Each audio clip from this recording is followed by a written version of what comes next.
नमस्कार साथियों, स्वागत है आप सभी का। आज हम बात करेंगे राजस्थान डब्ल्यूओ के बारे में पूरा का पूरा कि किस प्रकार से इस एग्ज़ाम को तैयार किया जा सकता है। क्योंकि जब से नोटिफिकेशन आया है, कल बहुत सारे बच्चों के कॉल और मैसेज कि सर हम लोग कैसे तैयारी कर सकते हैं, एक बार इसके बारे में जरा ब्रीफ से बताइए। बिल्कुल आज ध्यान से सुनिएगा, क्योंकि देखिए किसी भी एग्ज़ाम को ना हम लोग क्रैक नहीं कर पाते हैं तो उसमें बहुत सारी प्रॉब्लम होती है। किसी भी एग्ज़ाम को ना निकालने के कई कारण होते हैं, तो आप इस चीज़ को आइडेंटिफाई करो कि हम उन कारणों में से क्या कोई कारण हमारे अंदर भी है। सबसे पहला देखो, नॉलेज सबके पास है, बुक सबके पास है, कंटेंट सबके पास है। अगर हम बात करें तो आज मुझे लगता है कि ऐसा कोई स्टूडेंट नहीं है जिसके पास सारा कंटेंट अवेलेबल नहीं है जो आपके एग्जाम में आने वाला है। आपके पास बहुत अच्छी किताबें भी होंगी, आपके पास मतलब जो है बहुत अच्छा अच्छा कंटेंट भी होगा, टेस्ट सीरीज भी होगी, लेकिन उसके बावजूद भी हम लोग एग्जाम को क्रैक नहीं कर पाते हैं। तो उसके कई कारण होते हैं। सबसे पहले आपका डिसिप्लिन, आपकी हैबिट्स और आपका एग्जीक्यूशन, ये बहुत इंपॉर्टेंट है। अगर आपके पास एक डिसिप्लिन है तो डिसिप्लिन आपकी हैबिट्स को बनाएगा, हैबिट्स जो है वो आपकी कंसिस्टेंसी को मेंटेन करती है और कंसिस्टेंसी से ही आप लोग किसी भी एग्जाम को क्रैक कर पाते हो। एक छोटी सी बात है जिसको आप लोग जरूर ध्यान करिएगा। और आज हम इस पूरे के पूरे सेशन के अंदर आपका जो सिलेबस है उसको हम लोग छोटे छोटे टुकड़ों में बांटकर और फिर आपको अच्छे से समझाएंगे कि कैसे हर टॉपिक को आप तैयार कर सकते हो, कैसे उस पर्टिकुलर सिलेबस को तैयार कर सकते हो और कहां से तैयार कर सकते हो और कैसे उस सिलेबस को पूरा रिफाइन तरीके से। क्योंकि राजस्थान में मैंने देखा है कि जो एग्जाम होते हैं ना उनका लेवल काफी अच्छा खासा होता है। आप सोच के देखो कि सुपरवाइजर का एग्जाम है, उसका लेवल यहां तक भाई साहब, तो ये तो डब्ल्यूओ की पोस्ट है, तो ग्रेड 2 की पोस्ट होने के कारण अब इसका लेवल कहां जाएगा जरा सोचो। तो ऑब्वियस सी बात है कि मेहनत ज्यादा करनी पड़ेगी। नंबर ऑफ पोस्ट अगर हम बात करें तो वैसे बहुत है अगर ग्रेड 2 की पोस्ट की बात करी जाए, लेकिन वैसे अगर हम बात करें तो नंबर ऑफ पोस्ट काफी कम है, क्योंकि जब नंबर ऑफ कैंडिडेट्स को हम लोग देखते हैं तो बहुत ज्यादा हैं। तो आप उन भीड़ में से क्या वही भीड़ का हिस्सा बनकर रह जाओगे या अपने आप को अगल, क्योंकि देखो वही बात है ना कि सिलेक्शन होने वाला है भाई, और यहां पर इंटरव्यू वगैरह बिल्कुल कुछ भी नहीं है, केवल और केवल आपका एग्जाम है। तो सबसे पहले आपका एग्जाम पैटर्न क्या है वो आप लोगों को मैंने बताया भी था, लेकिन फिर हम डिस्कस करते हैं कि आपके एग्जाम के अंदर यहां पर पार्ट ए और पार्ट बी रखा गया है। पार्ट ए के अंदर जनरल नॉलेज ऑफ राजस्थान यानी कि जो जीके है राजस्थान की वो पूछी जाएगी, जिसमें 40 क्वेश्चन होंगे और 40 ही नंबर होंगे, कि यानी कि एक क्वेश्चन का एक नंबर। और अगर हम बात करें कंसर्न सब्जेक्ट जो कि आपका एग्रीकल्चर है, और एग्रीकल्चर का सिलेबस क्या होगा ये भी हम आज बात करेंगे। तो 110 क्वेश्चन है और 110 क्वेश्चन के 110 नंबर, यानी कि 150 क्वेश्चन 150 नंबर, 150 क्वेश्चन 150 नंबर। और यहां पर आपकी नेगेटिव मार्किंग, ये हमें बहुत ज्यादा प्रॉब्लम क्रिएट करती है। वरना तो हम लोग क्या करके आए, सारे क्वेश्चन अटेम्प्ट करके आ जाएं, लेकिन आपको पता है नेगेटिव मार्किंग, और वो भी कितना, 1/3, 1/4 होता है ज्यादातर, लेकिन 1/3 होने से और नुकसान है, फायदा नहीं है। ध्यान करना, कई बार बच्चे सोच लेते हैं कि इसमें तो जो है 1/3 है तो इसमें कोई दिक्कत नहीं आएगी, ऐसा नहीं है, ज्यादा नुकसान होगा यहां पर। क्यों? क्योंकि ज्यादा नंबर कटने वाले हैं। ठीक है, तो इसको समझो। तो यहां पर क्या है, 2 घंटे 30 मिनट का पेपर है, वही 150 मिनट, 150 क्वेश्चन और 150 ही नंबर। अब देखो जो जितने नंबर ले जाएगा उसका उतना ही चांस बढ़ जाएगा सिलेक्शन लेने का। तो देखते हैं जरा। तो सबसे पहले हम बात करें तो आपको मैं बता देना चाहता हूं कि हम लोग भी यानी कि एग्री मेंटर्स की तरफ से भी आपका डब्ल्यूओ और एआरओ सॉइल साइंस और एग्रोनॉमी के लिए हम लोग एक स्पेसिफिक एक्सपीरियंस फैकल्टी के साथ एक कंप्लीट बैच लेकर आ रहे हैं, जो कि आपको पूरा सिलेबस कवर करेगा, टेस्ट सीरीज कवर करेगा, और यह भी हमारा वादा है कि हम पर्सनल मेंटरिंग के साथ आपको गाइड करेंगे। आपके प्रीवियस रिकॉर्ड्स को देखिए कि हमने इवन दो आपके कितने एग्जाम को कवर किया है। तो आप अगर हमारे साथ भी जुड़ना चाहते हो तो डिस्क्रिप्शन के अंदर हमारा कॉन्टैक्ट नंबर दिया गया है, कांटेक्ट कर लीजिएगा। लेकिन हम आगे बढ़ते हैं आपके पूरे सिलेबस को डिस्कस करते हुए। तो सबसे पहले आपका जो पार्ट ए है उसमें क्या रहने वाला है, तो जनरल नॉलेज जो आपकी राजस्थान की है उसका पूरा का पूरा ब्रीफ। अब देखो सबसे पहले इसमें हिस्ट्री और कल्चर की बात की जा रही है। तो भाई साहब आप जानते होंगे कि पूरे देश में अगर हम बात करें तो सबसे बड़ा अगर हिस्ट्री रहा है और सबसे जो कॉम्प्लेक्स हिस्ट्री और कल्चर रहा है वो मुझे लगता है राजस्थान का है। राजस्थान पूरा का पूरा अगर हम देश की बात करें तो सबसे सबसे बड़ा जो एरिया कंपाइल करता है वो कौन करता है? राजस्थान करता है। और राजस्थान में राजा महाराजा है ना, तो रजवाड़ों का राज रहा है, और उन रजवाड़ों के बीच में आपको भी पता है कि किस प्रकार के कल्चर थे, और वो कल्चर आज भी कई जगह पर तो सहेजा हुआ है, लेकिन उस कल्चर को किस प्रकार से हम लोग देखते हैं, क्योंकि आपके यहाँ पर किस प्रकार से जो है राजाओं ने राज किया था, और उनका क्या जो है हिस्ट्री रहा, किस प्रकार से फर्दर जो है मूवमेंट रही उनकी, और फर्दर अगर हम बात करें तो यहाँ पर मॉडर्न राजस्थान के अंदर हम बात करते हैं तो किस प्रकार के प्रोग्राम चलाए गए, पॉलिटिकल एजेंडा क्या रहा, और आज की सिचुएशन क्या है, आज किस स्थिति में राजस्थान जो है वो खड़ा है, इसके बारे में पूरा आपका यहां पर जो है हमें पढ़ना पड़ेगा। अब बात करें इसके बाद तो आपके इसी जीके के अंदर हमारा आता है सोशल लाइफ इन राजस्थान। अब इस सोशल लाइफ के बारे में मुझे लगता है कि अगर आप राजस्थान से बिलोंग करते हो ना, और अब भी अगर इसके बारे में नहीं जानते और आपको पढ़ने की जरूरत है, तो बड़ा मतलब शर्मिंदा महसूस करने वाली बात है, क्योंकि राजस्थान में रहते हुए राजस्थान के कल्चर को तो जाना जा सकता है ना आराम से। तो वही बात है कि हमारा यहां पर कौन कौन से त्योहार होते हैं, कौन कौन से तीज होते हैं,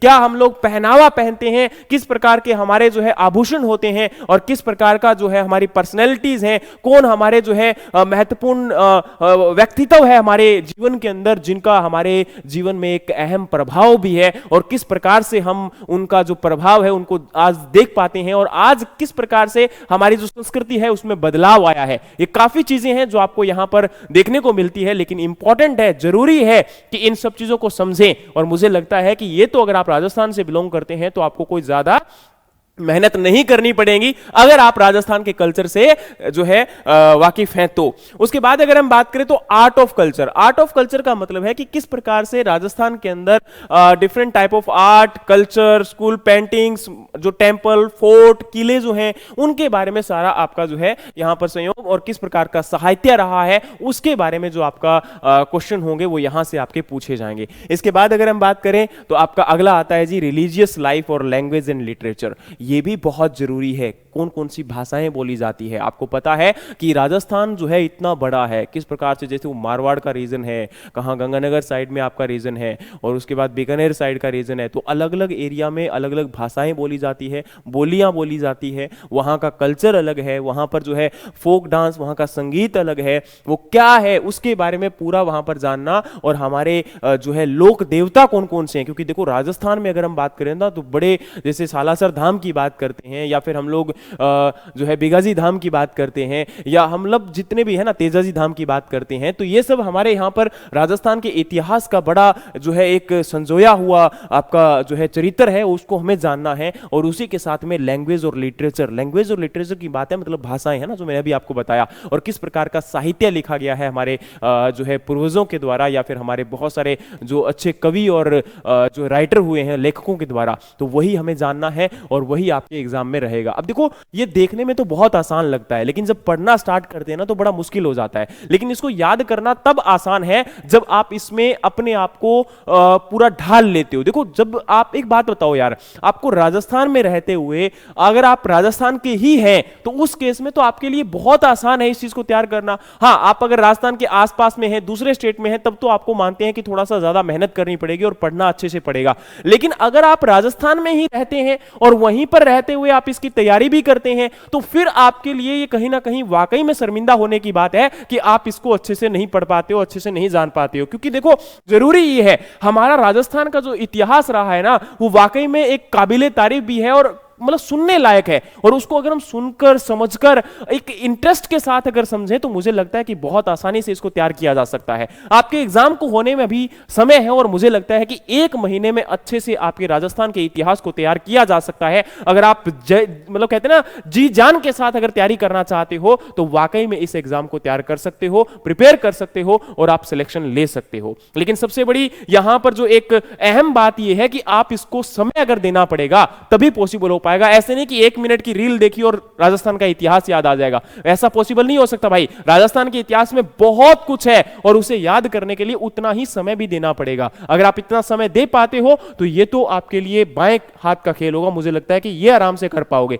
लेकिन वही बात है समय देने से, ऐसा नहीं है क्योंकि इसमें तो हमें आपका एक मनोरंजन आएगा ना पढ़ते हुए। और उसी प्रकार से अगर हम बात करें तो राजस्थान का जो ज्योग्राफी है, ज्योग्राफी का मतलब क्या है, भूगोल की अगर हम बात करें तो आपको पता है, ये देखिए किस प्रकार से हमारा जो अलग अलग रीजन है इनको हमें डिवाइड किया जा रहा है। और अगर हम बात करें तो राजस्थान का जो बॉर्डर है ना, वो कहीं आपका एमपी के साथ अटैच होता है। उसी के साथ अगर हम बात करें तो ये पूरा पोर्शन आपका है ना, एमपी, हरियाणा, पंजाब, है ना, तो अलग अलग यहां पर जो है स्टेट्स के साथ लगा हुआ पूरा आपका एरिया है। और उसको हमें जानना है कि कहां पर कौन सा जो है पर्टिकुलर डिस्ट्रिक्ट है, उसका क्या वहां पर इतिहास है, वहां पर कौन कौन से मिनरल्स और तत्व पाए जाते हैं, और उनका आपका जो है प्रेजेंट टाइम में अभी क्या रोल है। जैसे अभी अगर हम बात करें तो ये जो आपका एरिया है ना, गंगानगर, हनुमानगढ़, झुंझुनू का एरिया है, यहां पर बहुत अच्छा क्रॉप प्रोडक्शन होता है, इंदिरा गांधी कैनाल है ना, तो कौन कौन सी नहरें हैं, कौन कौन सी नदियां हैं, है ना, उनका क्या रोल रहा है, किस प्रकार से डेवलपमेंट हुआ है, वो सारा का सारा, सिंचाई का क्षेत्र कौन सा है, क्रॉप प्रोडक्शन कहां पर कौन सा होता है।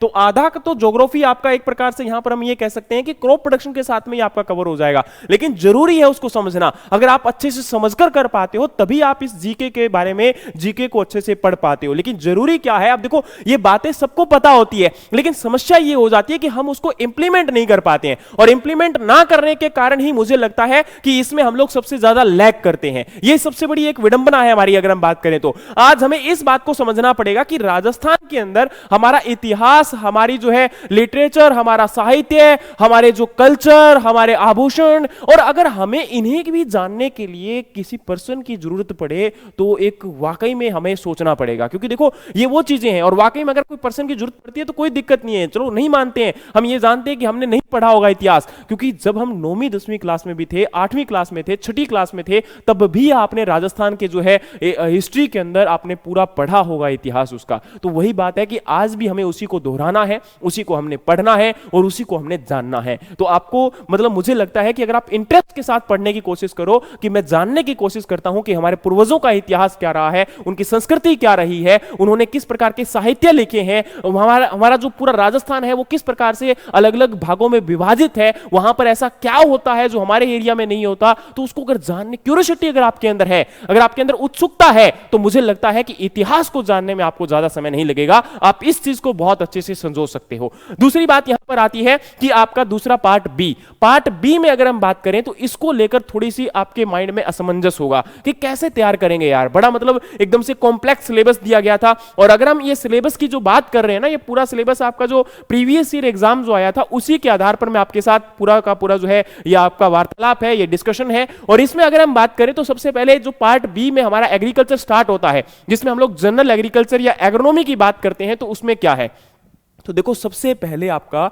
जो एग्रो क्लाइमेटोलॉजी। अब एग्रो क्लाइमेटोलॉजी का मतलब क्या होता है कि जो एग्रीकल्चर आपका है, क्रॉप प्रोडक्शन, फसल उत्पादन को किस प्रकार से आपका जो वातावरण है, आपका जो मौसम है, वो किस प्रकार से प्रभावित करता है, वेदर किस प्रकार से आपकी क्रॉप को इफेक्ट करता है, वो हमारा हम यहां पर एग्रो क्लाइमेटोलॉजी में पढ़ते हैं। किस प्रकार से मौसम के अंदर जो आपके अलग अलग एलिमेंट होते हैं, अलग अलग जो फैक्टर्स होते हैं, वो आपके फसल के उत्पादन को, फसल की ग्रोथ को अफेक्ट करते हैं। किस प्रकार से तापमान, वर्षा, ये जो आपके अलग अलग एलिमेंट है, ये हमारी फसल को कैसे नुकसान पहुंचाते हैं। आप में से जो लोग खेती करते हैं, जो लोग एग्रीकल्चर पढ़ चुके हैं, आपने देखो बीएससी के दौरान ये जो एग्रीकल्चर का सिलेबस है ना, कुछ भी ऐसा नहीं है जो आपने बीएससी एग्रीकल्चर के दौरान नहीं पढ़ा। अब सबसे बड़ी समस्या उन बच्चों के लिए आ जाती है जिन्होंने एग्रीकल्चर पढ़ा तो था लेकिन उसको समझा नहीं था। और मुझे लगता है कि अगर आप एग्रीकल्चर को समझना स्टार्ट कर दो ना, क्योंकि हम ज्यादातर जो लोग एग्रीकल्चर कर चुके हैं ना,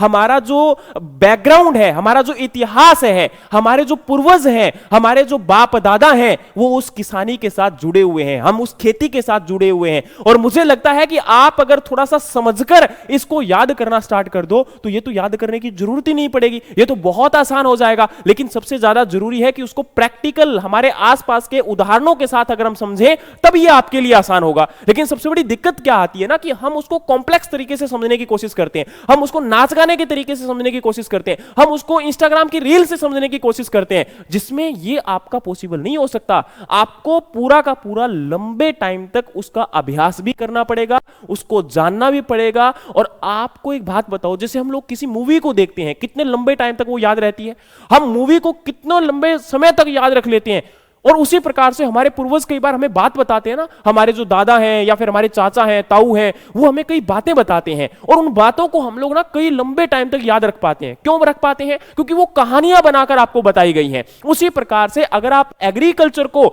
आपके आसपास जो घटित हो रहा है, कैसे एक पौधा उग रहा है, आपके लिए तो बहुत आसान है ना। आप इस चीज को समझने की कोशिश करो कि एक किसान अपने जमीन में, और खासकर राजस्थान के बच्चों को तो यह चीज जरूर समझनी चाहिए, कैसे राजस्थान के अंदर आपका जो मौसम है वो बदलाव लेता है, कैसे वहां पर एक जमीन जो है उसमें पानी ना होने के कारण भी आज भी बहुत सारे क्षेत्र ऐसे हैं जो बहुत अच्छा उत्पादन कर जाते हैं जब एक अच्छी बारिश होती है। तो आप सोच के देखिए कि एक किसान कितने मतलब मंजर देखता है, खासकर अगर हम राजस्थान की बात करें तो, क्योंकि वहां पर सूखा है पूरा क्षेत्र, और सूखे के क्षेत्र के अंदर एक बारिश का इंतजार करना, और कैसे एक बीज जब पौधा बनता है और उसके बाद वो अंत तक जब तक प्रोडक्शन नहीं दे देता, उसका हम एक बच्चे की तरह जो है उसको संभालते हैं। तो उसी संभालने की तो हमें खेती की जा रही है ना, उसी को तो पूछा जा रहा है आपसे कि कैसे बीज लगाया, उस बीज की मात्रा कितनी थी, वो पौधा क्या था, उस पौधे के कैरेक्टर क्या थे। अब उसको थोड़ा सा अंग्रेजी और थोड़ी सी एक फॉर्मल भाषा के अंदर हमने जानना है, या एक अच्छी हिंदी भाषा के अंदर हमें उसको जानना है। बस यही तो आपका खेती है, आप तो जानते हो उसको। लेकिन सबसे बड़ी दिक्कत पता है ना क्या है? मैं बार बार आपको जो बोल रहा हूं वही एक समस्या है कि हम उसको अपने आसपास संजोते नहीं है, हम उसको गढ़ते नहीं है, हम केवल उसको रटने के लिए सीखते हैं। और मेरा मानना यह है कि खेती को अगर आपने समझना स्टार्ट कर दिया ना, उसके बाद मुझे नहीं लगता कि इसको आपको पढ़ने की या रटने की जरूरत होगी, ये आपके लिए बहुत आसान हो जाएगा। तो आप इसको पढ़ने के लिए जो है इसको समझना पड़ेगा, और इसको समझना पड़ेगा तो ऑब्वियस सी बात है आपको पूरा खेती को जानना पड़ेगा। और यही बात है हमारी यहां पर एग्रो क्लाइमेटोलॉजी, यानी कि मौसम। और मौसम क्या है? मौसम के अंदर जितने भी आपके कारक हैं, अब चाहे वो आपका बारिश है, चाहे वो आपका आर्द्रता यानी कि ह्यूमिडिटी है, चाहे वो आपका रेनफॉल यानी कि वर्षा है, या फिर हम लोग बात करें तो वहां पर तापमान है, टेम्परेचर है ना, प्रेशर यानी कि दाब है आपका, या फिर हम बात करते हैं तो विंड यानी कि हवा है। तो इन्हीं को तो जानना है ना, यही तो है ना, सूर्य की किरणें हैं यानी कि सोलर रेडिएशन है।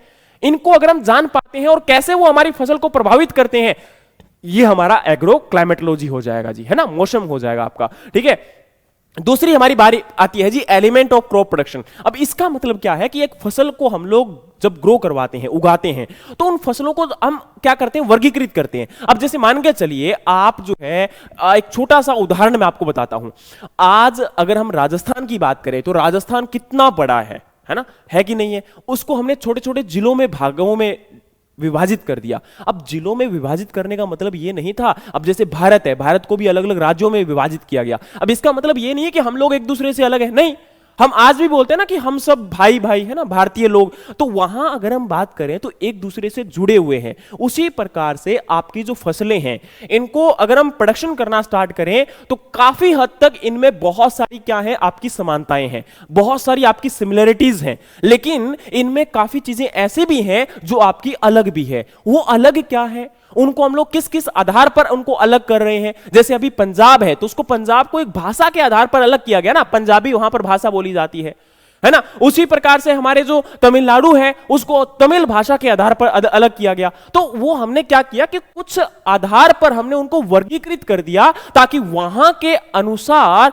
वहां के लोगों को समझा जा सके, उनकी संस्कृति को सहेजा जा सके, और लंबे समय तक वहां पर जो है वहीं के लोग किस प्रकार से डेवलपमेंट कर पाते हैं। लेकिन हम आज भी एक दूसरे के स्टेट में जाते हैं ना, राज्यों में जाते हो आप लोग, वहां पर काम भी करते हो, तो वही चीज है। उसी प्रकार से हमारी जो फसलें हैं, हम उनको किस आधार पर आपका वर्गीकृत करते हैं, और क्या क्या उनमें समानताएं हैं और क्या क्या उनके अंदर विभिन्नताएं हैं, और उनको हम लोग समझ लेते हैं, तो वही हमारा क्रॉप का क्लासिफिकेशन है। और उसी से हमारा क्रॉप प्रोडक्शन जो है हम लोग स्टार्ट कर सकते हैं। और इन्हीं को समझना, अब देखो एक एक फसल में भी कई विभिन्नताएं आ जाती है। बोलोगे सर कैसे? अब आप सोच के देखो कि हम जैसे गेहूं की बात ही कर लेते हैं, तो गेहूं आपको पता है कॉमन व्हीट जानी जाती है, जिसको हम लोग क्या बोलते हैं? ट्रिटिकम एस्टिवम बोलते हैं। वहीं पर अगर हम बात करें तो ट्रिटिकम ड्यूरम है, जिसको हम लोग ड्यूरम व्हीट के नाम से जानते हैं, मैक्रोनी व्हीट के नाम से जानते हैं। और मुझे लगता है कि मैक्रोनी व्हीट का लास्ट आपके ईयर के अंदर कॉमन आपका साइंटिफिक नेम भी पूछा गया था। तो देखो छोटी सी बात थी, अब एक क्लासिफिकेशन था और उसी से एक क्वेश्चन आ गया, पहला यहीं से क्वेश्चन आ गया आपका सोचने की। अब देखो यहां पर क्या है कि हमारे लिए सबसे बड़ी विडंबना क्या है कि हम ऐसे जो टॉपिक होते हैं ना, इनको तो मानते ही नहीं है कि ये तो हमें आता है। लेकिन आता क्या है, एग्जाम में हम लोग उनमें ही कंफ्यूज हो जाते हैं। और कंफ्यूज क्यों होते हैं? क्योंकि अच्छे से इनको रिवीजन नहीं कर पाए थे, इनको दोहरा नहीं पाए थे। और यही दोहराने का ना कारण है कि आप लोग किसी भी एग्जाम में कई बार रह जाते हो, है ना। मैंने कई बार ना मतलब बहुत सोचा है कि बच्चे एग्जाम में क्यों रह जाते हैं। तो सबसे बड़ी दिक्कत एक ही होती है कि उनका अपने आप पर विश्वास नहीं होना। आपका सिलेबस सामने है लेकिन उस सिलेबस पर विश्वास ना करना, हम इधर उधर के कंटेंट को पकड़ने में बस बिजी रहते हैं। यहां से पकड़ लूं, वहां से पकड़ लूं, ये भी इकट्ठा ले लूं, वो पीडीएफ उसने दे दी, उस सर ने बड़ा मतलब पीडीएफ दी है, वो पीडीएफ पढ़ लूं, वो भी। हमारे पास ना मोबाइल में इतना कंटेंट स्टोर हो चुका है। पहले हमारे पास किताबें हुआ करती थी एक दो, हम उसको घोट कर पी जाते थे और एग्जाम को पास कर जाते थे। लेकिन वो आजकल बिल्कुल बदल चुका है। क्यों बदल चुका है? क्योंकि भाई सबसे बड़ी समस्या यह है कि हमारे पास सोर्स ज्यादा हो गए और हम एक एक पर्टिकुलर जो कंटेंट है, एक जो अच्छा कंटेंट है, हम उस पर केंद्रित ही नहीं कर पाते हैं। हमारा जो मन है ना वो जितना विचलित होता जा रहा है, क्योंकि आपको मतलब ये चीज तो हमेशा बोली जाती है ना कि हमारा मन बड़ा विचलित होता है और ये हर चीज हर एक दूसरी बात के अंदर जो है कहीं दूर चला जाता है। और वही बात हमारे साथ हो रही है। हम रोज नया कंटेंट पढ़ रहे हैं। ऐसा नहीं करना है। आपको एक ही कंटेंट पर रहकर उस पर पूरा ध्यान केंद्रित कर कर और अच्छे से उसको जितनी बार आप रिवीजन कर सकते हो, जितनी बार उसको दोहरा सकते हो, उतनी बार आपको पढ़ना है। सॉरी। अब हम बात करते हैं कि यहां पर आपका tillage, soil erosion, soil and water conservation. अब आपको पता है खेत को जोतने की बारी आती है, खेत में टिलेज करने की बारी आती है। तो टिलेज कैसे किया जाता है, कौन कौन से यंत्र हमारे पास होते हैं, कौन कौन से इंस्ट्रूमेंट्स हमारे पास होते हैं और किस प्रकार से मशीनों को हम उपयोग में ला सकते हैं, आपकी बिजाई से लेके उसकी कटाई तक और उसके भंडारण तक। और इवन दो हम उसको जो मार्केट में बेचकर आते हैं तब तक हम उसके अंदर किस किस प्रकार से उसको प्रोडक्शन कर पा रहे हैं, वो सारी बातें यहां पर आपकी आ जाती हैं।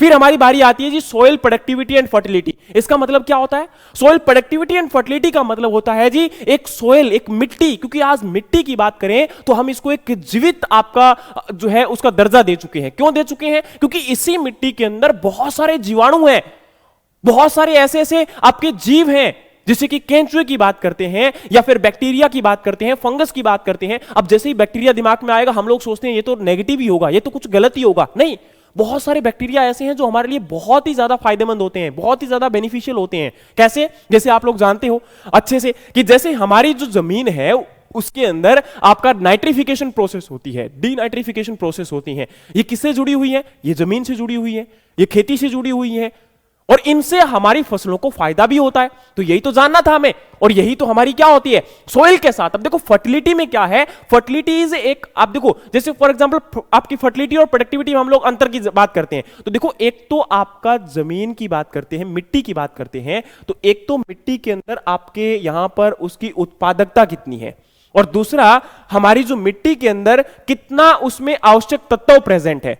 अब आप लोग जानते हो कि मिट्टी की जो उत्पादकता होती है ना वो कई फैक्टर्स पर डिपेंड करती है कि मिट्टी में पानी होगा कि नहीं होगा, वहां पर हवा कैसी चलेगी, वहां पर तापमान कितना होगा, वहां पर जो है आवश्यक तत्व कितने होंगे।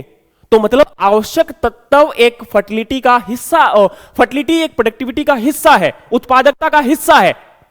समझ रहे हो? तो इसीलिए कई बार बोलते भी हैं कि all fertile soil are productive, sorry all productive soil are fertile but all fertile soil can not be productive. मान के चलो सभी आवश्यक तत्व मिट्टी में तो उपस्थित हैं लेकिन वहां पर मौसम अच्छा नहीं है, वहां पर पानी उपलब्ध नहीं है, तो क्या उत्पादन हो पाएगा? नहीं हो पाएगा। वही चीज हमें समझनी है, वही चीज हमें जाननी है। नेक्स्ट हमारी बारी आती है जी सोइल के अंदर कैसे हम लोग उसको इंप्रूव कर सकते हैं, कैसे हम लोग जो है आगे मिट्टी का पूरा मतलब आपका यहां पर ये ब्यौरा है, ये तो केवल जनरल जो एग्रीकल्चर के क्वेश्चन है और मैं आपको वायदा करता हूं आप अगर इसको समझ लेते हो ना, इस पूरे के पूरे पेज को अगर आप लोग एक मतलब आपका इसको थोड़ा सा अच्छे से समझने की कोशिश करोगे, मुझे लगता है आधे से ज्यादा क्वेश्चन आप लोग यहीं से सोल्व कर पाओगे।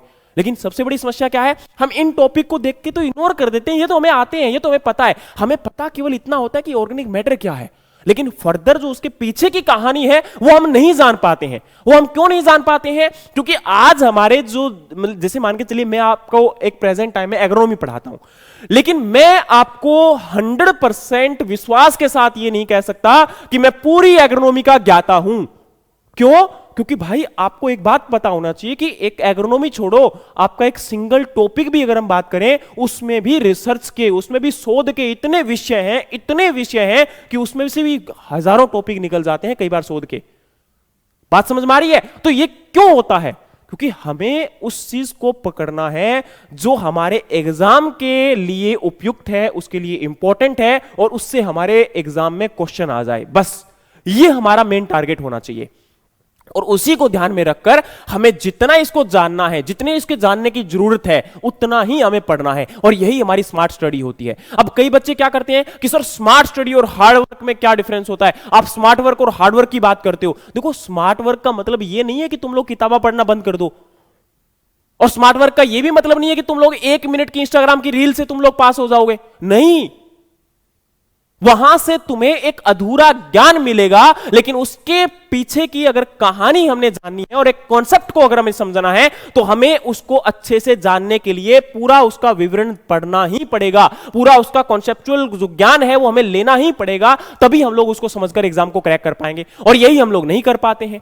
समझ में आया? अब दूसरी बारी आती है जी यहां पर इरिगेशन। अब इरिगेशन का मतलब है कि हम लोग कई बार, अब देखो फसल जो है वो पानी के ऊपर आधारित है।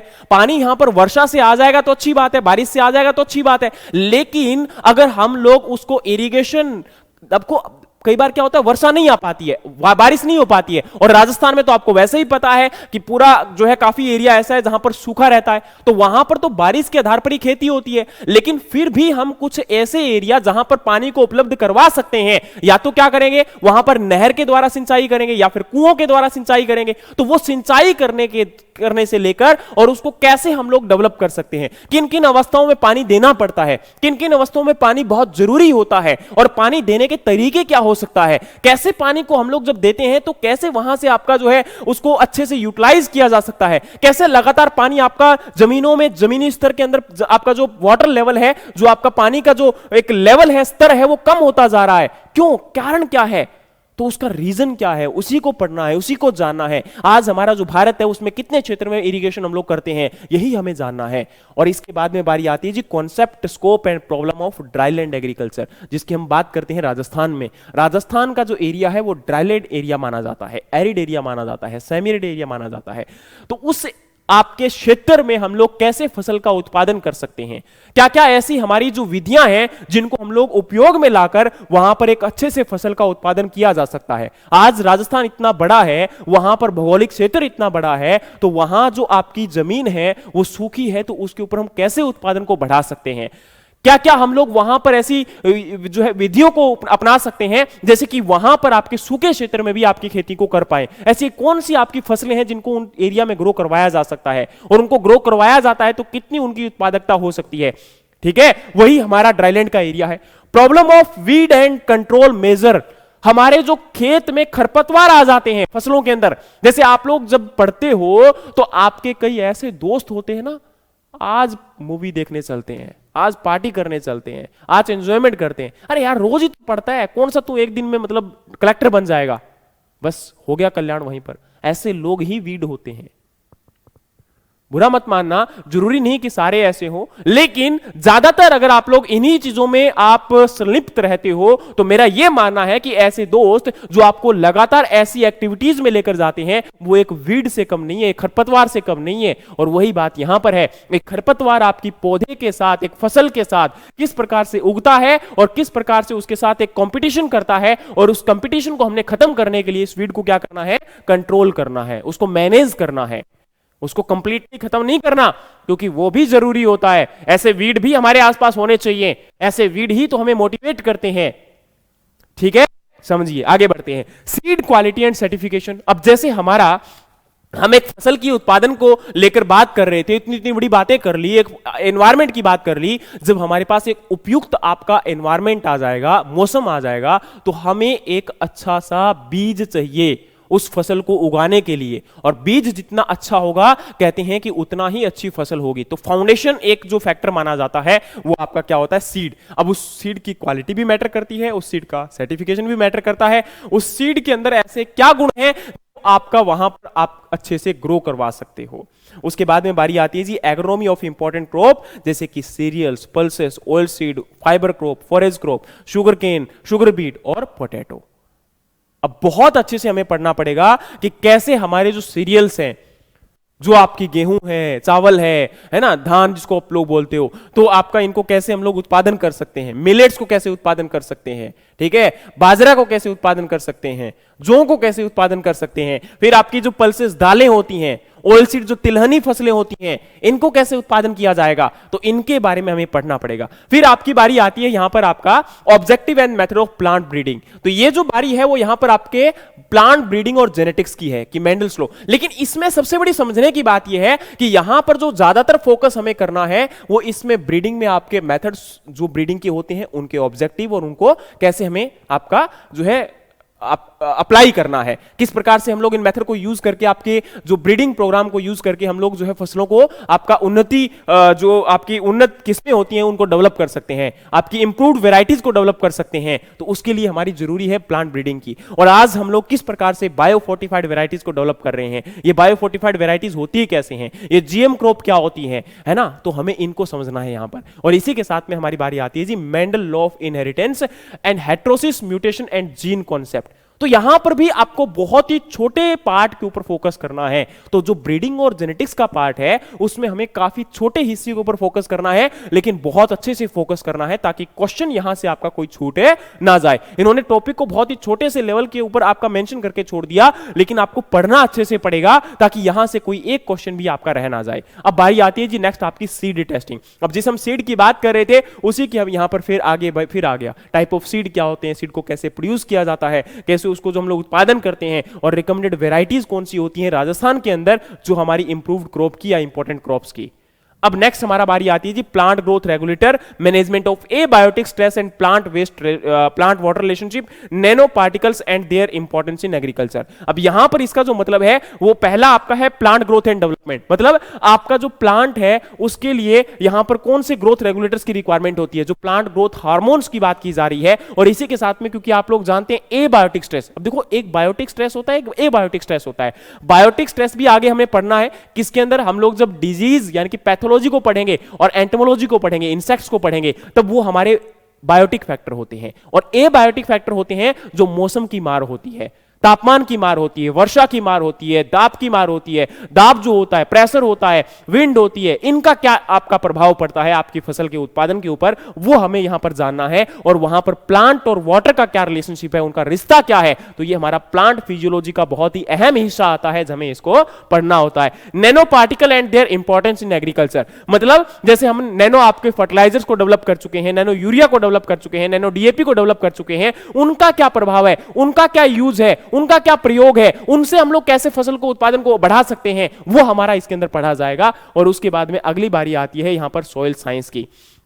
तो जिस सॉइल साइंस को मैंने बहुत ही छोटे शब्दों में आपको वहां पर बताया था, उसी सॉइल की बारी की, उस सॉइल का निर्माण कैसे हुआ, उस सॉइल को निर्माण होने में कौन कौन सी जो है वहां पर प्रोसेस को फॉलो किया गया, मतलब फॉलो करने का मतलब हमने नहीं किया। और उसके बाद जब सॉइल निर्माण हो जाती है तो सॉइल की जो अलग अलग प्रॉपर्टीज होती हैं, उसके अंदर फिजिकल प्रॉपर्टी क्या है, उसकी भौतिक अवस्था क्या है, उसके अंदर केमिकल जो प्रॉपर्टीज हैं वो क्या है, उसकी बायोलॉजिकल प्रॉपर्टीज क्या है, वो कैसे यहां पर आपका अलग अलग जो उसके अंदर different type of biological cycles occur करते हैं, और कैसे हम उससे फसल के उत्पादन को बढ़ा सकते हैं। और अगर वहां पर आवश्यक तत्वों की कमी हो जाए तो हम उन आवश्यक तत्वों को कैसे पूर्ति कर सकते हैं, कैसे वहां पर मैन्योर को डाल सकते हैं, कैसे फर्टिलाइजर को डाल सकते हैं, कैसे मैन्योर और फर्टिलाइजर को यूज कर सकते हैं, ये सब बातें हमें यहां पर पढ़नी पड़ेगी। और इसी के साथ में हमें पढ़ना पड़ेगा कि हमारे जो प्लांट न्यूट्रिएंट्स होते हैं, जो फसल को आवश्यक तत्वों की आवश्यकता होती है, इन प्लांट न्यूट्रिएंट्स को, एसेंशियल न्यूट्रिएंट्स को अगर हम प्लांट को नहीं उपलब्ध करवा पाते तो कौन कौन सी कमियां आ जाती हैं, किस प्रकार से डिसऑर्डर देखने को मिलते हैं,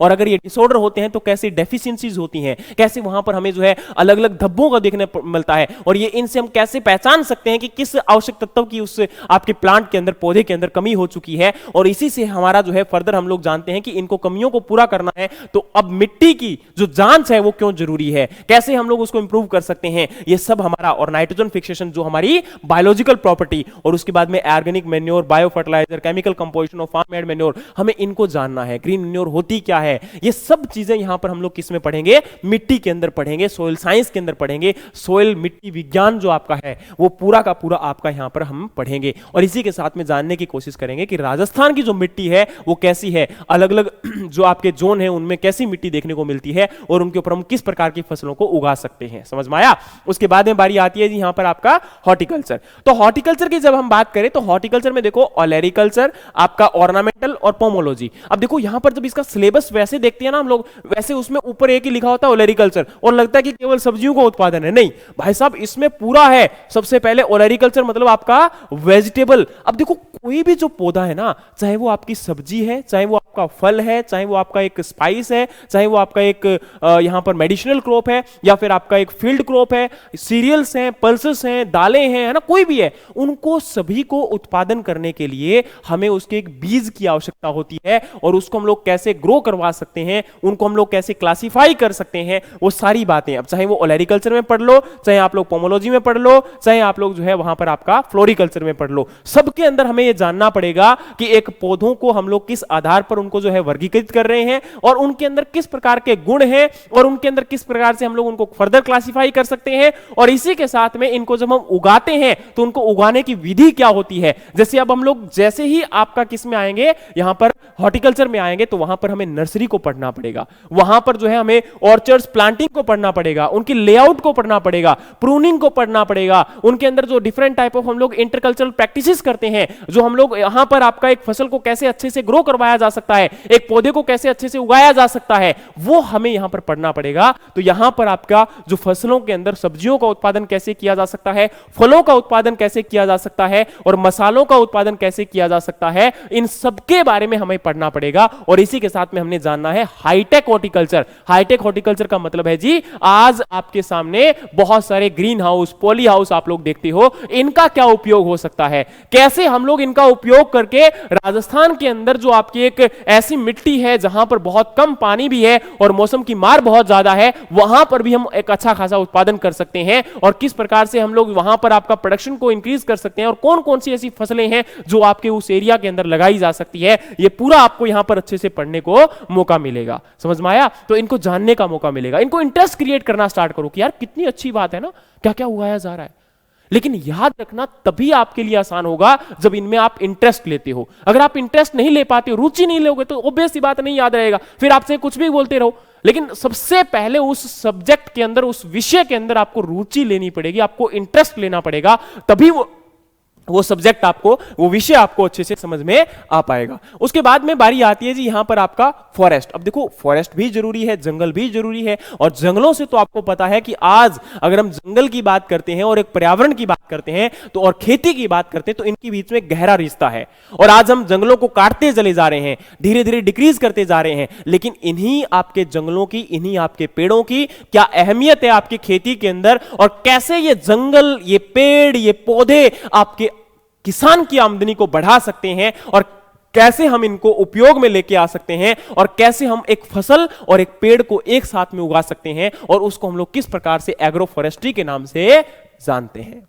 ठीक है? और इसी के बाद में आपका अंत में नेक्स्ट यहां पर आता है एग्रीकल्चर इकोनॉमिक्स। एग्रीकल्चर इकोनॉमिक्स में अब देखो एग्रीकल्चर इकोनॉमिक्स वहां पर लिखा नहीं होता, लेकिन उसमें पूरे जो टॉपिक दिए होते हैं उनको समझने से आपको पता चलेगा कि कौन कौन से टॉपिक एग्रीकल्चर इकोनॉमिक्स के हैं। तो यहां पर क्या होगा, पिक्युलिटीज ऑफ इंडियन एग्रीकल्चर, इसी के साथ में importance of agriculture in national economy, pattern of land utilisation कि किस प्रकार से लैंड को यूटिलाइज किया जा रहा है, उसके लैंड को हम लोग जो क्लासिफाई करते हैं ना, जमीन को आपका class A, class B, class 1 2 3 4 जो आपकी होती हैं। और उसके बाद में हम बात करें तो एग्रीकल्चर मार्केट, आपका जो फसल का उत्पादन तो कर लिया हमने अच्छे से, लेकिन अब उसको बेचकर कहां आएंगे, मंडियां ही नहीं होंगी तो कैसे उत्पादन कर पाएंगे, सरकार किस प्रकार से एमएसपी दे रही है, उसकी क्या क्या यहां पर रूल एंड रेगुलेशंस हैं, उसकी कॉस्ट कैसे निर्धारित होती है और उससे आपके एसोसिएटेड कौन कौन सी संस्थाएं हैं जो वहां पर उनको निर्धारित करती है। एग्रीकल्चर फाइनेंस, पैसा, किसान के पास पैसा कहां से आएगा, ठीक है, वो कैसे उसको उत्पादन कर पाएगा। और फार्म प्लानिंग एंड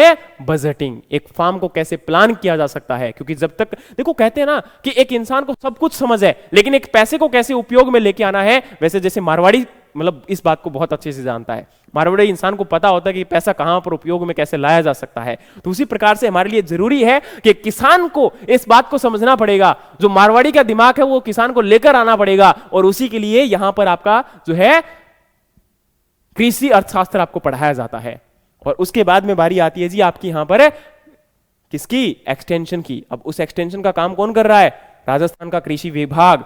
अब इसी एग्रीकल्चर एक्सटेंशन को हमने जानना है, किसके साथ में? एक आपका आईसीआर के साथ में, और एक यहां पर अगर हम बात करें तो राजस्थान के कृषि विभाग के साथ में। अब ये एक्सटेंशन एजुकेशन क्या होती है? तो एक्सटेंशन एजुकेशन के थ्रू हम लोग किस प्रकार से आपका जो रूरल जो एरिया है उसको कैसे डेवलप कर सकते हैं, किस प्रकार के इंस्टीट्यूट्स हैं, यहां पर कास्ट और फैमिलीज इनमें क्या अंतर होता है, रूरल आपकी लीडरशिप क्या है, टीचिंग लर्निंग प्रोसेस क्या होती है, ऑडियो विजुअल एड्स क्या होती हैं, टीचिंग मेथड्स कौन कौन से होते हैं, प्रोग्राम और प्लानिंग्स क्या होती हैं, क्या उनका इवैल्यूएशन होता है, कम्युनिकेशन प्रोसेस क्या होती है, डिफ्यूजन थ्योरी क्या होती है, ये सब हम किस में पढ़ते हैं? एक एक्सटेंशन एजुकेशन में पढ़ते हैं।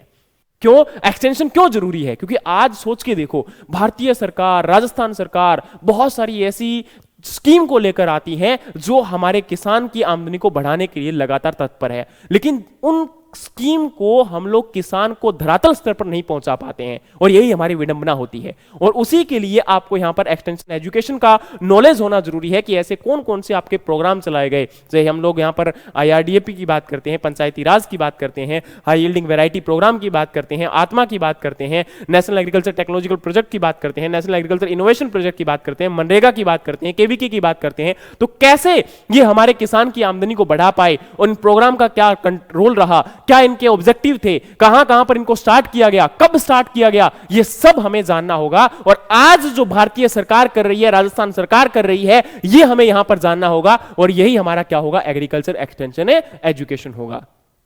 ठीक है। और इसी के साथ में अगर हम बात करें तो आपका नेक्स्ट है animal husbandry and poultry science. अब देखो, एनिमल हस्बेंड्री और पोल्ट्री साइंस, क्योंकि एक पशुपालन विज्ञान की अगर हम बात करते हैं तो वो भी जरूरी है। क्यों जरूरी है? क्योंकि देखो, किसान आपका अकेला फसलें ही नहीं उगाता, वो पशुओं को भी पालता है, और राजस्थान में तो बहुत सारे पशुओं को पाला जाता है। और यहां पर जरूरी है कि कैसे इन पशुओं को पाला जा सकता है, उनमें कौन कौन सी बीमारियां आती हैं, कौन कौन सी ऐसी यहां पर हमारी ऐसी देसी गायें हैं या देसी आपकी प्रजातियां हैं जिनको हम लोग आज यूज करते हैं, जिनको हम लोग आज रेयर करते हैं, लेकिन इसके साथ में आज ऐसी विदेशी प्रजातियां भी हमारे भारत में आ चुकी है, राजस्थान में आ चुकी हैं, उनको हमने जानना है। और कैसे उनमें अंतर क्या है, क्या उनको विभाजित करता है, और क्या हमारे लिए यहां पर जरूरी है, कैसे एक बच्चे को जन्म देने से लेके उसको पाला जा सकता है अंत तक, जब तक वो उत्पादन देना ना स्टार्ट कर दे, कैसे आपके मिल्क प्रोडक्शन को बढ़ाया जा सकता है, कौन कौन सी बीमारियां आती हैं उनको हम कैसे कंट्रोल कर सकते हैं, ये सब हमारा यहां पर एनिमल में हम लोग पढ़ेंगे। और कैसे इनके राशन को कंट्रोल कर सकते हैं, कहां पर उनको रख सकते हैं, उनको हाउसिंग कैसे दे सकते हैं, ये सब हमारा है। Care and management, common infectious and contagious disease, balanced ration, cow, buffalo, sheep, goat, camel and poultry, उनकी हाउसिंग, उनके लिए फॉरेज, उनके लिए जो खाना है, समझ में आया? तो ये हमारा सारा क्या है? एनिमल हस्बेंड्री और पोल्ट्री। और नेक्स्ट हमारा यहां पर क्या आता है जी? आपका एग्रीकल्चर इंजीनियरिंग का एक छोटा सा हिस्सा, जिसके अंदर हम लोग किस प्रकार के ऐसे यंत्रों को यूज करते हैं, टूल्स को यूज करते हैं, इंप्लीमेंट्स को यूज करते हैं, एक फसल को उत्पादन करने के लिए ट्रैक्टर का उपयोग करते हैं। इसके साथ में ट्रैक्टर के साथ बहुत सारी मशीनरीज होती हैं, कल्टीवेटर का यूज करते हैं, डिस्क हैरो का यूज करते हैं,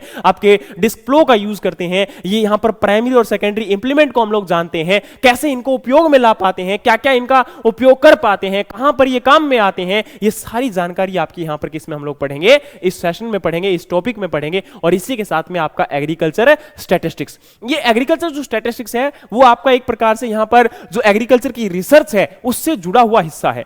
ये है तो बड़ा मतलब कॉम्प्लिकेटेड सा, लेकिन इससे एक या दो क्वेश्चन आते हैं, लेकिन ये बड़ा मतलब प्रिसाइज्ड है। ये मैं आपसे वादा करता हूं कि ये तो आपका एक दो सेशन मुकेश सर ने लिए भी होंगे, और मुझे लगता है उसी में से ये सारा पार्ट आपका कवर हो जाएगा। इसमें मैं आपको प्रॉमिस कर सकता हूं, और मैं हमेशा बोलता हूं कि जहां भी आपका पूरा भी जब चीज देखो, एक चीज हमेशा मैं आपको बोलता आया हूं कि जब भी किसी भी चीज को पढ़ना है ना, उसको जानने की कोशिश करो कि उसमें क्या ऐसा है, और प्रीवियस ईयर के एग्जाम को आइडेंटिफाई करो कि उनमें क्या आया हुआ है। आपको काफी कुछ सिमिलरिटी मिलेगी इसमें। 2 4 5 10 15 क्वेश्चन ऐसे हैं जो लगातार आते हैं, और उन्हीं को आपका पूछ लिया जाता है। और उसके बाद में एक अहम हिस्सा, जो आपकी फसलें हैं उनको आप उगा तो लोगे, मौसम की मार से तो बचा लोगे, लेकिन कुछ ऐसी चीजें हैं, भयंकर बीमारियां आ जाती हैं, और कुछ आपके कीड़े उसके अंदर फसल में आ जाते हैं, इंसेक्ट पेस्ट आ जाते हैं, उनको कैसे बचाना है। और उनके साथ साथ में ऐसे कुछ बेनिफिशियल इंसेक्ट भी हैं, कुछ ऐसे कीड़े भी हैं जो हमारे मित्र कीट होते हैं। वो क्या होते हैं? जैसे कि आपका रेशम पालन, रेशम कीट पालन, मधुमक्खी पालन, ठीक है। तो आपका सिल्क रेयरिंग की अगर हम बात करें सिल्कवॉर्म रेयरिंग की बात करते हैं, एपीकल्चर की बात करते हैं, सेरीकल्चर की बात करते हैं, या फिर हम लोग लैग कल्चर की बात करते हैं, तो वो हमारा बेनिफिशियल इंसेक्ट में आ जाएगा। तो ये हमारे लिए यहां पर है उस पर्टिकुलर, अगर हम क्रॉप की बात करते हैं तो उसको हमने समझना है। तो ये हमारा पूरा सिलेबस था, इसको हमने जानने की कोशिश की, लेकिन अभी इसी सिलेबस के आधार पर आपकी कौन कौन सी ऐसी बुक है, कौन कौन सा ऐसा कंटेंट है जिसे आप लोग पढ़ सकते हो। तो देखो ये मैंने कुछ बुक आपके यहां पर सामने रखी हैं। आप इन बुक में से मैं ये आपको रिकमेंडेशन देना चाहूंगा कि इस बुक को आप अच्छे से पढ़ लो। आपकी यहां पर अगर हम बात करें तो जैसे बच्चे क्या करते हैं, एक सेकेंड रुकिएगा, एक सेकेंड।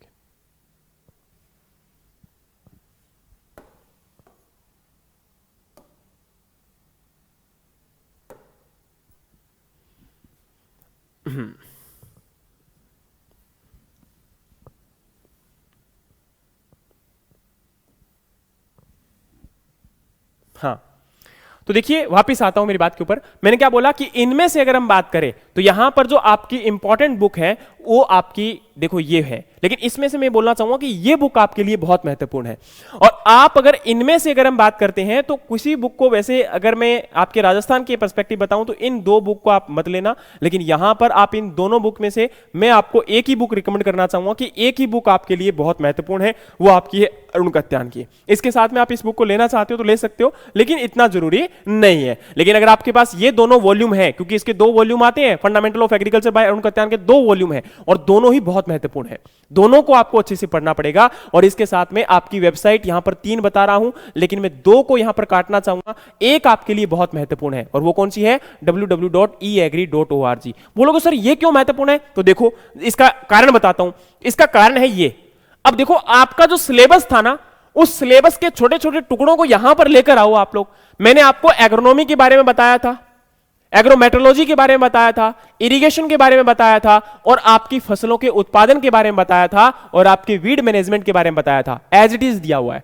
उसी प्रकार से जब हम मिट्टी की बात कर रहे थे तो आपकी soil chemistry, soil fertility, nutrient management, manure, fertiliser और agrochemical as it is दिया गया भाई साहब आपका। और ये क्या है, ये रही वेबसाइट, इसका लिंक आपका, कुछ छुपा नहीं है इसके अंदर। और इसके साथ में अगर हम बात करें तो आपकी हॉर्टिकल्चर, याद करो, fruit production, vegetable and flower, spice, aromatic, medicinal plant, और आपका post harvest management and value addition, वही आपके विषय है, वही आपके टॉपिक है, सब कुछ आपका दिया गया है, आसानी से तैयार कर सकते हो। और ये कई बार बच्चे बोलते हैं कि सर आप तो अपने कोर्स का प्रमोशन करते हो। भाई मैं इसमें कोर्स का प्रमोशन कौन सा कर रहा हूं, ये तो आईसीआर की वेबसाइट की बात कर रहा हूं, मैं eagri.org फ्री की बात कर रहा हूं। पढ़ने की हिम्मत तो करो।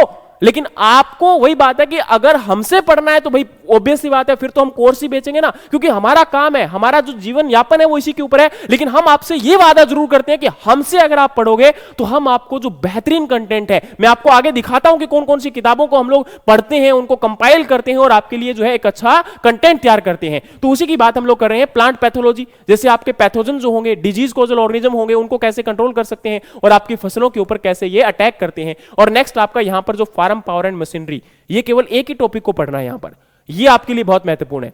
और इसी के साथ अगर हम बात करें तो इसमें आपका प्लांट ब्रीडिंग एंड जेनेटिक्स में सीड टेक्नोलॉजी और प्रिंसिपल ऑफ प्लांट ब्रीडिंग, ये बहुत जरूरी है। इन दोनों को तो हमें पढ़ना ही पड़ेगा। और इसी के साथ में अगर हम बात करें तो आपका एग्रीकल्चर इकोनॉमिक्स जरूरी नहीं है, लेकिन agriculture finance and corporation, agriculture marketing, ये 2 टॉपिक बहुत जरूरी है और इनको आपको अच्छे से पढ़ना पड़ेगा। और एक्सटेंशन एजुकेशन, अब जरा याद करो, मैंने इन्हीं के बारे में आपको अच्छे से बताया था, ये पूरा आपका यहां पर दिया गया है। अब इसके साथ में इसी के नीचे अगर आप लोग बाद में देखोगे तो आपको एनिमल हस्बेंड्री का पार्ट भी मिल जाएगा। तो सोच के देखो, आपको एक जगह पर अगर सब कंटेंट मिल रहा है और ये चीज जरूरी है, लेकिन हाँ आपको थोड़ा सा राजस्थान के विषय में अगर जानना है तो फिर आपको थोड़ा सा इससे हटना पड़ेगा, फिर हमें राजस्थान के अकॉर्डिंग आपका कंटेंट पढ़ना पड़ेगा। समझ में आया? और अब हम बात करते हैं जी दूसरी यहां पर कुछ और महत्वपूर्ण किताबों की। तो उसमें से जैसे मैं आपको बता रहा था एग्रीकल्चर एट ए ग्लांस, या फिर ट्रेजर ऑफ एग्रीकल्चर, या फिर आपका बेसिक एग्रीकल्चर और वॉल्यूम, तो मैं आपको इनमें से केवल एक ही यही रिकमेंडेशन देना चाहूंगा। आप इसको ले सकते हो या फिर आप इसको ही पढ़ सकते हो, लेकिन ये बहुत बहुत जरूरी है। इसी के साथ में अगर हम बात करें तो अब आपकी अलग अलग किताबें आती है, जैसे मॉडर्न कॉन्सेप्ट ऑफ एग्रोनॉमी आती है, इंट्रोडक्टरी सोइल साइंस आती है जो सोइल को पढ़ने के लिए हमें हेल्प करती है। जो आपका पहले का जनरल एग्रीकल्चर का सिलेबस था वो पूरा इसमें होता है, हैंडबुक ऑफ एग्रीकल्चर। और इसी के साथ में आपका फंडामेंटल ऑफ सोइल साइंस या इंट्रोडक्टरी सोइल साइंस, दोनों में से एक किताब आप ले सकते हो सोइल को पढ़ने के लिए, और हैंडबुक ऑफ हॉर्टिकल्चर जिसमें पूरा हॉर्टिकल्चर का आपका अच्छे से मतलब जो है एक प्रकार से कह सकते हो कि उसके अंदर कंपाइल अप किया गया। लेकिन ये बुक इतनी बड़ी है कि हर एक बुक को पढ़ने में बहुत लंबा टाइम लग जाता है, और इन्हीं के पूरे कंटेंट का जो निचोड़ है वो हम और हमारी जो पूरी टीम है वो हमेशा कोशिश करते हैं कि आपके साथ इसको अच्छे से कंपाइल अप करें। अब आपका जो फील्ड क्रॉप प्रोडक्शन है इसको लेकर बड़ी समस्या आती है, पूरे कंटेंट को कैसे पढ़ें, दो किताबों को कैसे पढ़ेंगे, इन दो किताबों को पढ़ेंगे इतने में तो पूरा सिलेक्शन हो जाएगा, कई बार तो वही दिक्कत आती है। लेकिन अब इस कंटेंट को कंपाइल अप करना ये हमारा काम है और हम आपको यहां पर करके देते भी हैं। लेकिन अगर आप अपने लेवल पे पढ़ रहे हैं और उनको जानना चाहते हैं तो ऑथेंटिक सोर्स इससे अच्छा कोई नहीं हो सकता। और आपका प्रिंसिपल ऑफ एग्रोनॉमी ये भी आपके लिए अच्छी बुक है, एग्रोमेट्रोलॉजी को जानने के लिए ये रेडी एंड रेडी की आपकी अच्छी बुक है। और इसी के साथ में हैंडबुक ऑफ एग्रीकल्चर इंजीनियरिंग से जो इंजीनियरिंग का टॉपिक है तो ये तो मैं आपको रिकमेंड नहीं करूंगा, ठीक है। लेकिन यहां पर आपका जो एंटोमोलॉजी की बुक है ये भी काफी अच्छी है, लेकिन ये भी मैं आपको रिकमेंड नहीं करूंगा क्योंकि इसमें काफी ज्यादा चला जाएगा। और पेस्ट एंड स्टोरेज ये भी आपको रिकमेंड नहीं करूंगा, लेकिन ये पेस्ट एंड स्टोरेज जो पेस्ट है उनको जानने में अच्छा हेल्प करती है। Weed science and management, plant science की बुक आपकी आर.एस. सिंह की, ठीक है। लेकिन ये जो पार्ट है वो आपका जो ई एग्री की वेबसाइट है आप उसको पढ़ लेना, आपका मैक्सिमम काम वहां से हो जाएगा। अब यहां पर अगर हम बात करें तो agriculture economics, handbook of fisheries को चलो आपको रिक्वायरमेंट ही नहीं है, लेकिन इसी के साथ में अगर हम बात करें तो आपका जेनेटिक्स और प्लांट ब्रीडिंग और एग्रीकल्चर करंट अफेयर, क्योंकि आपको पता है जैसे यहां पर हम एक्सटेंशन की बात कर रहे थे तो वो आपके लिए इंपॉर्टेंट है। और अब हमारा आता है जो हम लोग तैयार करते हैं, जैसे हमने बेसिक एग्रीकल्चर को पूरा जो आपका पहले वाला निचोड़ था उसको तैयार किया हुआ है, एग्रीकल्चर एग्रोनॉमी फील्ड क्रॉप्स को तैयार किया हुआ है, हैंडबुक ऑफ हॉर्टिकल्चर जिसके अंदर आपका पूरा हॉर्टिकल्चर का निचोड़ दिया गया है, सोशल साइंस जिसके अंदर आपका केवल एक्सटेंशन, इकोनॉमिक्स और आपकी जो स्टैटिस्टिक्स है उसको कवर किया गया है, और इसी के साथ में एंटोमोलॉजी और प्लांट पैथोलॉजी और इसके साथ में एग्रीकल्चर इंजीनियरिंग, इनको सबको बहुत ही और खासकर हमारी जो मोस्ट और महत्वपूर्ण किताब एग्रीकल्चर टेबल की बुक जिसके अंदर हमने पूरे एग्रीकल्चर को निचोड़ करके आपका एक जो रस है वो आपको दे दिया है। और इसी के साथ में एनिमल हस्बेंड्री की जो किताब है आपकी जिसके अंदर पूरा आपको बहुत ही कंपाइल फॉर्म में मिलेगा, और सॉइल साइंस की बुक और प्लांट फिजियोलॉजी की बुक, मतलब जो आपको चाहिए वो उनको हमने बहुत ही अच्छे से कंपाइल करके इस कंटेंट को रखा है। आप इनको बहुत ही कम दामों के साथ भी ले सकते हो, और इसी के साथ में जो कोर्स है वो भी हमने पूरा कंपाइल अप किया है, और बेहतरीन टीम 8 से 9 फैकल्टी आपको प्रॉमिस करता हूं कि आईसीआर से जो फैकल्टी है वो भी आपको पढ़ाएंगी, और एज वेल एज वो टीचर आपको पढ़ाएंगे जो आज किसी ना किसी विभाग के अंदर सरकारी कार्य में कार्यरत है। लेकिन उनकी ये नहीं कि वो आपको यहां पर आकर ज्ञान देंगे और केवल क्लासें लेके टाइम पास में चले जाएंगे, नहीं, बहुत ही अच्छे तरीके से पढ़ाते हैं। और पूरा आप लोग इनको देखना चाहते हो तो हमारे यूट्यूब के ऊपर उनका पूरा का पूरा जो है विवरण भी है, उनकी क्लासेस भी हैं, उनके बहुत सारे आपके लेक्चर हैं, उनको आप देखिए, उनको पढ़िए। और अगर आप अपने लेवल पर भी तैयारी कर रहे हो तो आपको जो मैंने कंटेंट गाइड किया है आप उस कंटेंट को फॉलो करिए। ये मेरा वादा है कि आपका सिलेक्शन नहीं हो तो आप मुझे पकड़ सकते हो, लेकिन सबसे बड़ी जरूरी क्या है कि आपको, मैं बार बार बोल रहा हूं, मैंने पहले ही जब क्लास स्टार्ट किया था तो बोला था कि आपकी हैबिट अच्छी होनी चाहिए। आपकी हैबिट जो है, आपकी डिसिप्लिन जो है वो आपके हैबिट्स को जन्म देती है, आपकी आदतों को जन्म देती है, और आपकी जितनी अच्छी आदत होगी उतनी आपकी कंसिस्टेंसी होगी, और जितनी आपकी कंसिस्टेंसी होगी किसी भी कंटेंट को लेकर बार बार आप पढ़ोगे, आप 1 साल के लिए, 6 महीने के लिए भूल जाइए कि आपके आसपास कोई रहता भी है। और जिस दिन आप 6 महीने के बाद, 1 साल के बाद एक अच्छे इंसान और एक अच्छे, कहते हैं ना, काबिल इंसान जब बनकर बाहर निकलोगे, एक गवर्नमेंट जॉब आप लोग जब लेकर बाहर निकलोगे, तो उस दिन लोग आपको एक अलग नजर से देखेंगे। और ये आप जानते हैं मुझसे बेहतर तरीके से, मैं अकेला बोल नहीं रहा हूं, आप मुझे इस बात को बोलने की आवश्यकता भी नहीं है, लेकिन मुझसे बेहतर आप इस बात को जानते हैं कि वाकई में ये चीज है प्रेजेंट टाइम में। तो आप खुद समझिए इस बात को कि कितनी जरूरत है सरकारी नौकरी मिलना। ये नहीं कि वो एक कहीं ना कहीं जरूरी है, मिलना ही चाहिए। मैं ये नहीं बोलता कि जिसका सरकारी नौकरी नहीं है वो जीवन में जी नहीं सकता, लेकिन ये बात जरूर है कि कहीं ना कहीं सरकारी नौकरी हमें बाकी सब चीजों से कहीं ना कहीं ऊपर उठाकर हमारा व्यक्तित्व हमारे सामने रखती है, तो वो जरूरी है। आज आप उस सम्मान को पाना चाहते हो तो आप मेहनत करिए, वरना आप किसी प्राइवेट जॉब को पकड़ लीजिए। अगर आप मेहनत करने के शौकीन नहीं है तो मेहनत करनी पड़ेगी, और मेहनत के दम पर इस मुकाम को हासिल किया जा सकता है, ये मेरा वादा है। लेकिन आप इस पूरे सेशन को अच्छे से देखिए, पढ़िए, समझिए, एक एक टॉपिक को जानने की कोशिश करिए कि मैंने क्या बताया है, और उस टॉपिक को पढ़ते हुए आप कहां से पढ़ सकते हो वो भी मैंने आपको बता दिया। आप उस वेबसाइट पर जाकर भी अच्छे से पढ़ सकते हो। मेहनत करिए, आपको वाकई में आज नहीं तो कल आपका दिन बदलेगा, ये जरूर है, लेकिन जरूरी ये चीज है कि आपको मेहनत करनी पड़ेगी। उम्मीद है कि ये सेशन, ये पूरा आपको कंटेंट हेल्प करेगा। और अगर आपका किसी भी प्रकार का कमेंट है, किसी प्रकार का डाउट है, तो आप नीचे कमेंट बॉक्स में जरूर बताइएगा। आपकी आने वाली जो समस्याएं हैं उनको सोल्व आउट करेंगे और इसी प्रकार से आपकी हेल्प करते रहेंगे। आप अगर मैं आपको बोलना चाहता हूं, अगर आप हमारे किसी भी कोर्स के साथ जुड़ना चाहते हो तो नीचे डिस्क्रिप्शन के अंदर हमारा कॉन्टैक्ट नंबर दिया गया है, और या वेब आपकी जो हमारी एप्लीकेशन है उसके जो है लिंक दिए गए हैं, आप उनको डाउनलोड करें और आप जो है कोर्सेज को ज्वाइन करें। Thank you so much, have a great day. जय हिंद, जय भारत।